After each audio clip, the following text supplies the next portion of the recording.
We are doing a project called Quadrilateral Club. It is going to look like this. We're creating a flow chart of different types of quadrilaterals. It's not hard to become a quadrilateral. You only need to have 4 sides. But then as we move into these other sections, it becomes more challenging to be, for example, a parallelogram and then to become a rhombus or a rectangle or a square or a trapezoid.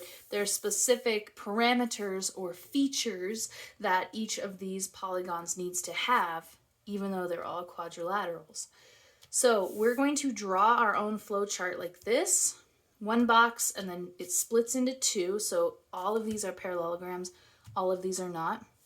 And then we go down and it splits again into rhombus and not, and then there's rectangle, and then the most exclusive is a square. On this side, for the not parallelogram, we have trapezoids and kites, and we'll be drawing in as well. But first, let's make our actual flow chart. Now, we're gonna first cut this in half, not actually cut it, but with a pencil, or you can fold it to help space it out a little bit so that we don't run out of room while we get to the bottom. And then let's get started. I'm gonna use a marker, but I want you to use a pencil. So in the top section here, I'm first gonna draw one big rectangle, and in a little bit, we're gonna fill that rectangle with all types of quadrilaterals. And it's not easy, or it's not hard to be a quadrilateral. You just need to be a 4-sided polygon, so a lot of space there. And then we're going to immediately split into parallelogram and not parallelogram. So first let's write quadrilateral here.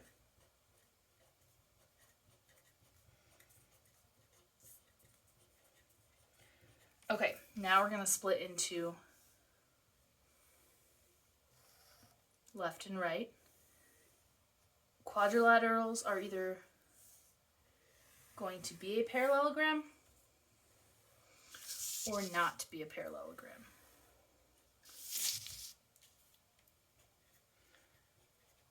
Parallelogram versus not a parallelogram. And I am leaving room because I need to write a little bit more in a little bit, and I need to draw. Now, let's just deal with the parallelograms.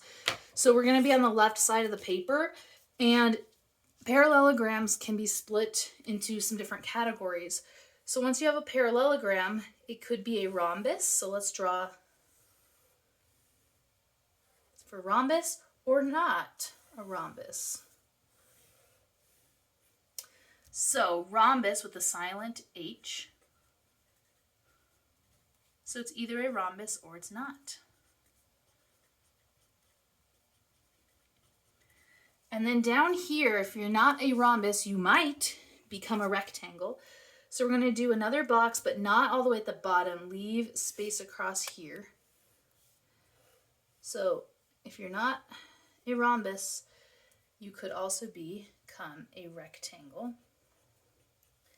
But rectangles, okay, need to have something special here. And then at the very bottom, we're going to put our most exclusive member, which is the square. It's hard to be a square in geometry because you need to have so many specific things, okay? And now let's connect some of these. So quadrilateral connects down to parallelogram. Parallelogram connects down to rhombus and not. This one I already connected. And then a rhombus connects down to a square, and a rectangle connects down to a square. All right, now let's come over to the other side. We have 2 things over here. If you're not a parallelogram, you could be a trapezoid or a kite. So, trapezoid.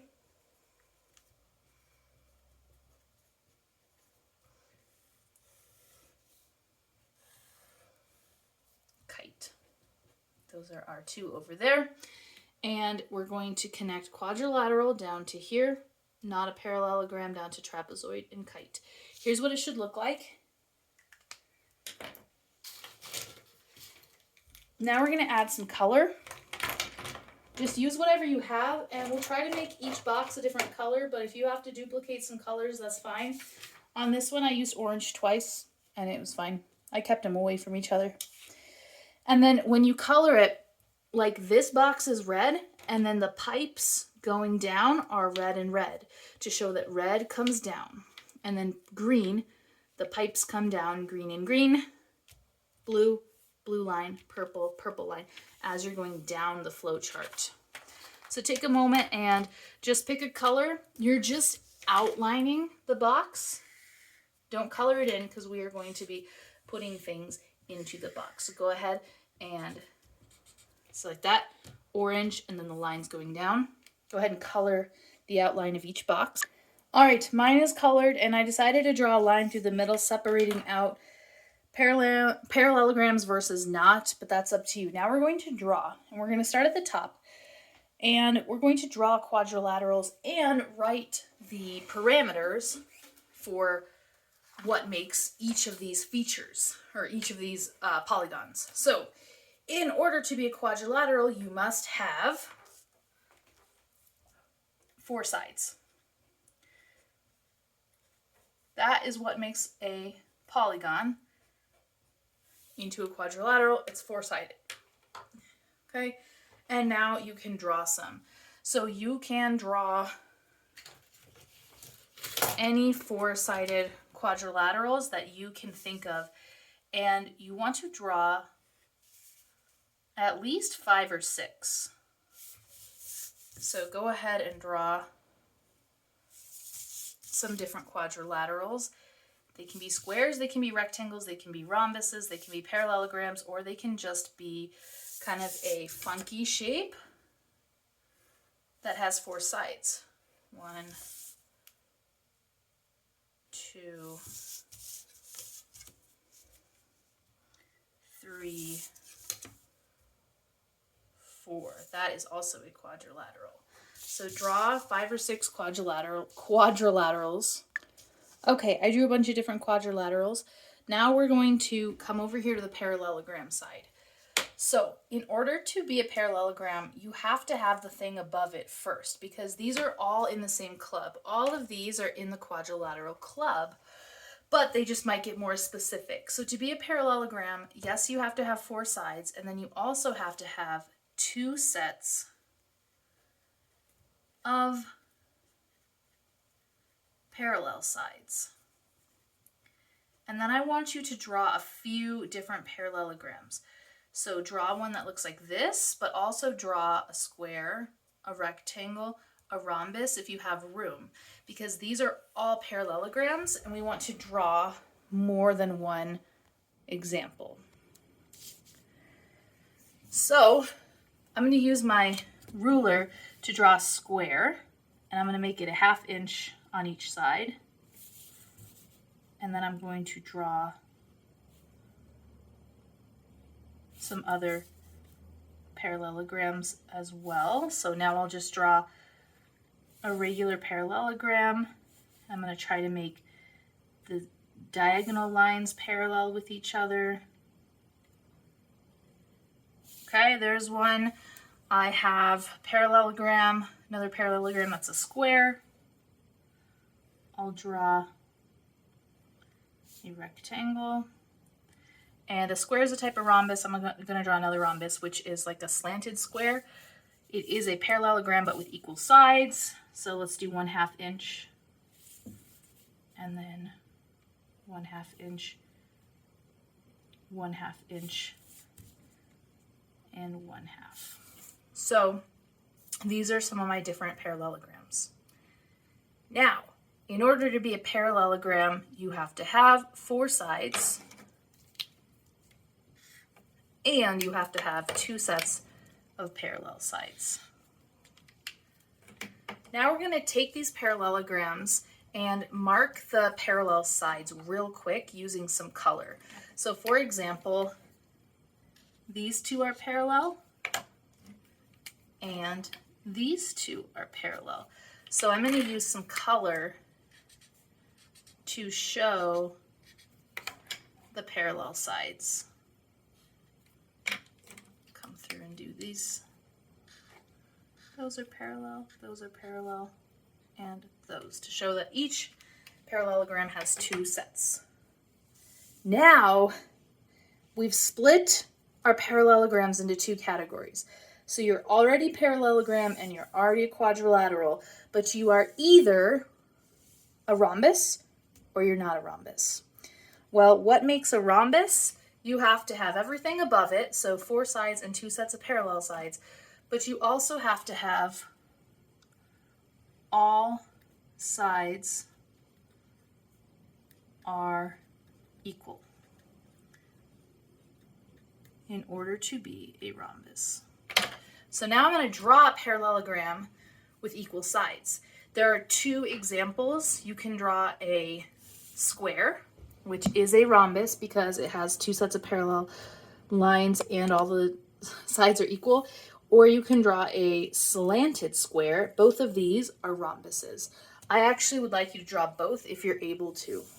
So I'll do my 1/2 inch here, so 1/2 inch, and then we'll slant to the side, 1/2 inch, 1/2 inch, and 1/2 inch, and then I'll put a square down here.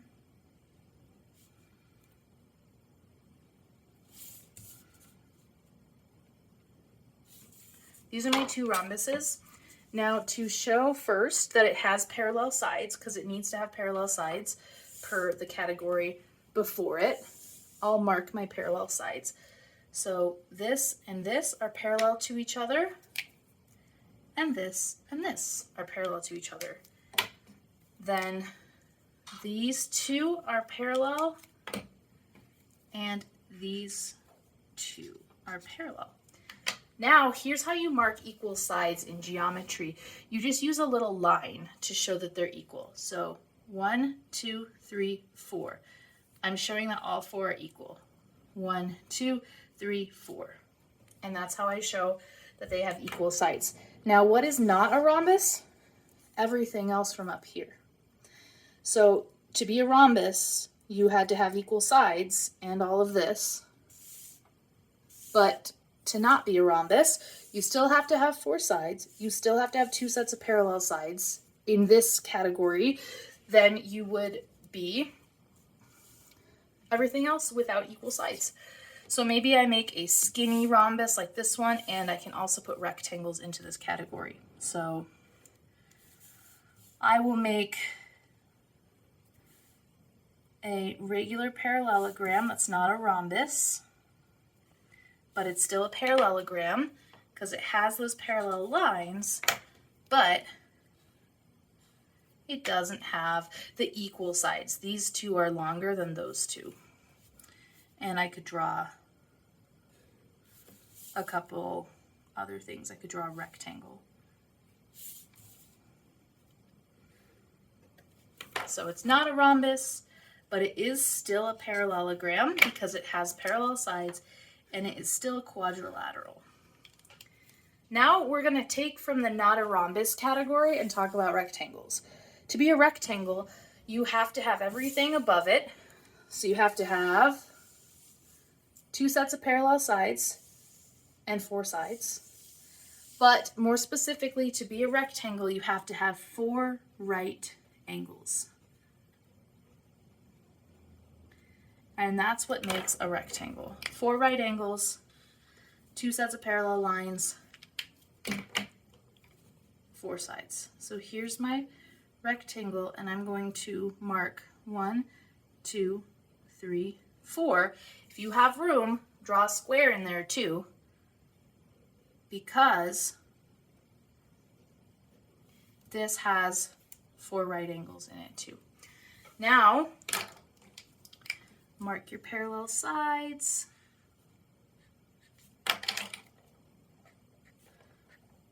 I know that a square is a rhombus, but if we're just talking about rectangles, it needs to have 2 sets of parallel sides and 4 right angles. So that's what you need to be a rectangle.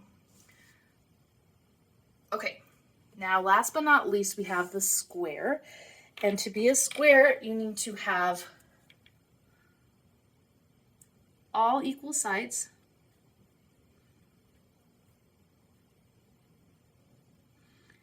And 4 right angles. And everything above.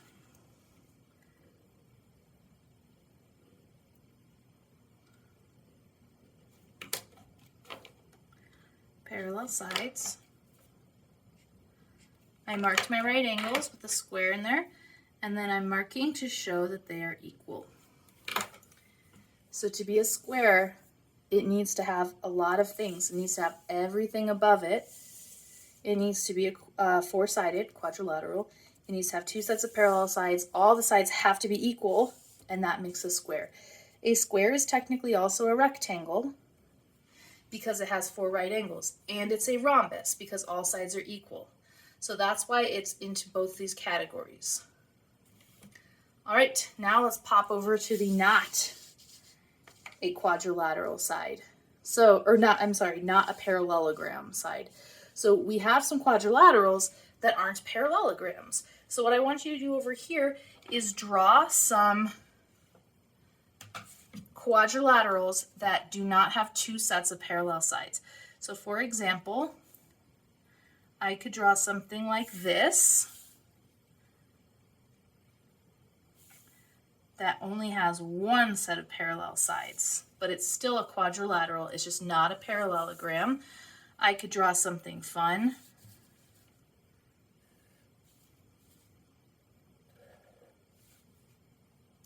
Anything that's 4-sided but doesn't have 2 sets of parallel lines. I do want you to draw a couple trapezoids on here, because that'll feed into the next section. And a kite, because that'll feed into the next section. A kite looks like this. So you start with 2 equal sides that are next to each other. So those 2 are equal. And then the top are equal too, but not the same as these. So maybe 2 long ones and then 2 short ones. So let me show you.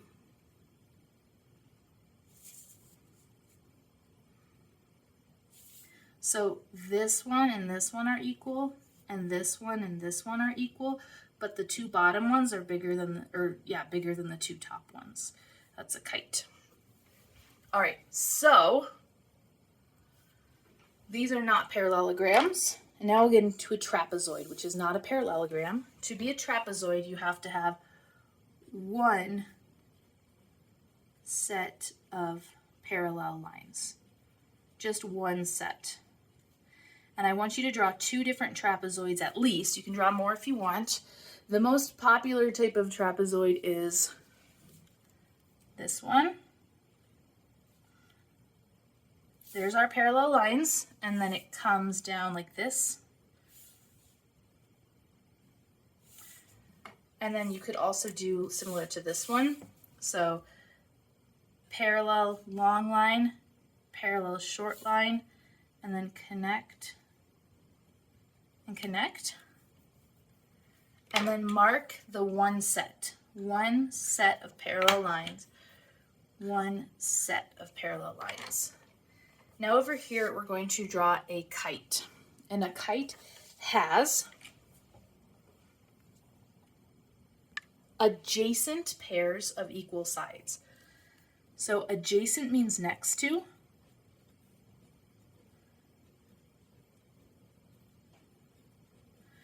And so what we're saying is there are equal sides that are next to each other, and it's a pair, so it's 2 and 2. 2 equal and 2 equal to one another. So I'm going to draw our kite again. And also a good way if you're feeling stuck is you can draw like a plus sign or like a long thing there, and then this, and put it up higher, kind of like a cross. So it's not in the middle, it's up here. And then you connect. These 2 are equal, and then connect. Those 2 are equal. Long, long, short, short. So that's one way to help you draw a kite, is to start with a cross in the middle. 4 sides, no parallel lines, adjacent pairs of equal sides. So here's what that means.